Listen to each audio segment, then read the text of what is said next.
history in America, most of the But a lot of officers remember that they take an oath to the Constitution to protect the United States from all enemies, foreign and domestic.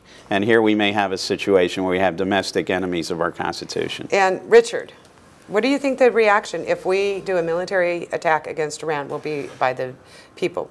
Where will they be at?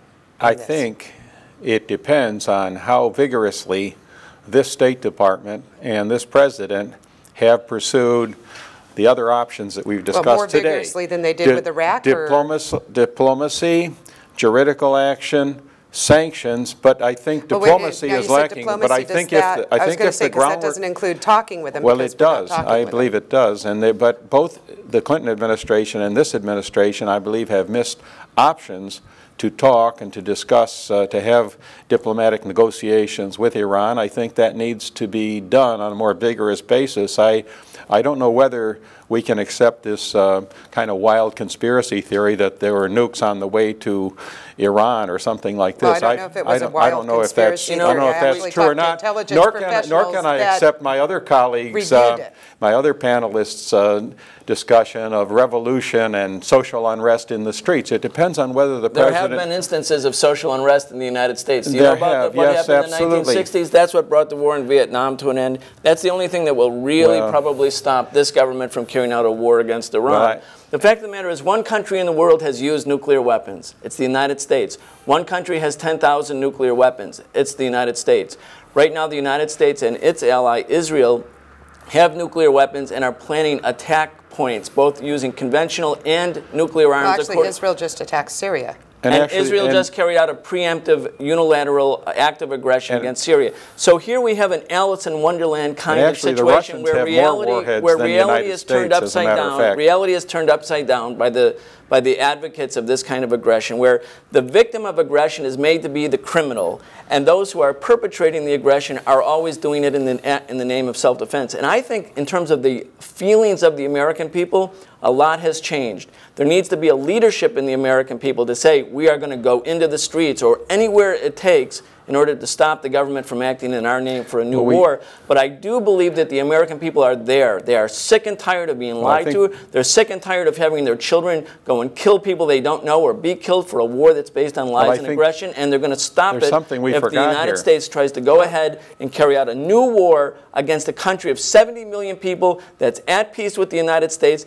that has a multi-ethnic society that is at peace. Right now, the American people have to stand up, and I believe that, at least from the point of view of the Answer Coalition and the anti-war movement, we're going to be at the Democratic National Convention, the Republican National Convention. It's going to be like 1968, where the people rose up in order to stop this warmongering. Well, I think you don't believe that the people are going to respond to this. Well, I think that one thing my fellow panelists are missing today is that there is an upcoming presidential election, and not only the White House, but particularly the Congress is looking at the mood of the American public, and it's more complex than my fellow panelists look at. I think the election will see how the candidates pose themselves with regard to the war in Iraq and threats on the horizon, like Iran and possibly Russia, that still has more nuclear warheads than the United States by a factor of 2. And yet we're also, but that goes into national polling. Let's go back to the polling. Exactly, but I think the election is going to key around the people leading in the polls voted,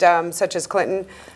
Voted for the fact that the Iranian government army is a terrorist group, and basically what was perceived as, it's a very so it's like all the fortress. You have Ron Paul and Dennis Kucinich, whose voices of withdraw from Iraq, of withdraw from the interventionist policies, are in less than 2.1%. That's right, Kucinich and so when you say that Paul there's going to be a change and that's going to change things, I'm thinking, well, where is it going to change things? It's pretty much the same policy. I think it's going to confirm. I think it's going to confirm the fact that the American public is still basically fairly conservative fairly patriotic, and we do not blame America first, as my fellow panelists like to do. We like to think that, that the best side of America really is moving toward liberty, democracy, freedom, as President Bush said in his freedom agenda, the right to stand up in the public square of any city, be it Gaza City, be it Tehran, or be it Jerusalem, you say that the and people say turn whatever to the you want. politicians, and the politicians are going to be there for the people.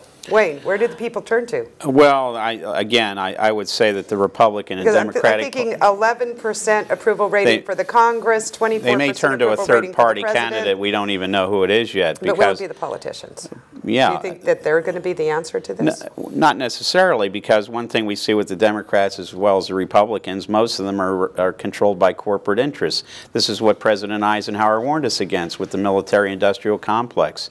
Originally, that was supposed to be the military-industrial congressional complex. The congressional was taken out of his speech, but we see that they're part of the politician. Who? It may be a grassroots movement that will support a third-party candidate. If we see Hillary Clinton and a Giuliani, both warmongers, both run by corporate military industrial interests in this country, we may see a third-party candidate. There's enough time for a third party to get on and we may then in fact see the American people say we've had it with the two parties, there's not a dime's worth of difference between the two, and turn to a third-party candidate and try to bring a lot of incumbents in Congress along with the third-party movement. Where do you think? I think a lot of people would love to have a third party. I think that it's unlikely, because of the way the political system in the United States is configured, that one with significance will emerge in the next year. I think, unfortunately for the people of the United States, there's a great deal of talk about democracy, but we live in a plutocracy of, by, and for wealth.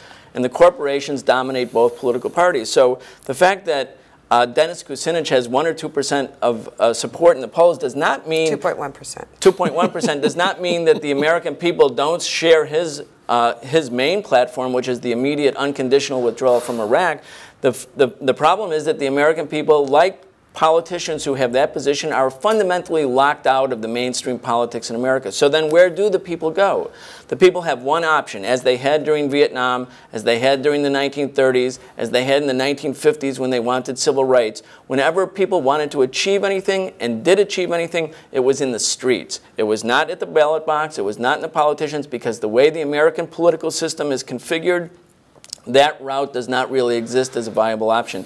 That's why I predict that should this continue to develop, where you have 20% of the people supporting a war, and yet the politicians of both parties are going to continue the war, where the people by 61% oppose an invasion or an attack on Iran, but it's likely or possible because both parties are committed to the subjugation of Iran, then the American people have no option but to take things into their own hands. That's the spirit of rebellion and revolution, which is in fact saluted in the American tradition. Then we go back to the revolution. I think my fellow colleagues are way too cynical with respect to the democratic processes in the United States.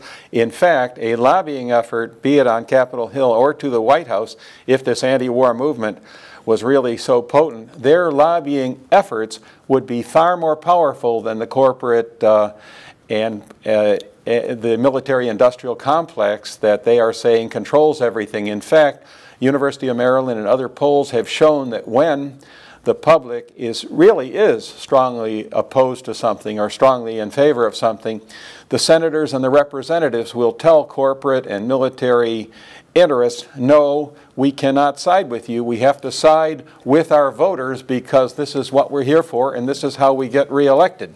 Well, so I'm much more optimistic about the democratic processes in the United States, and I think we're going to see it work out not only in the presidential election but in the congressional elections which come up next year. His answer is lobbyist.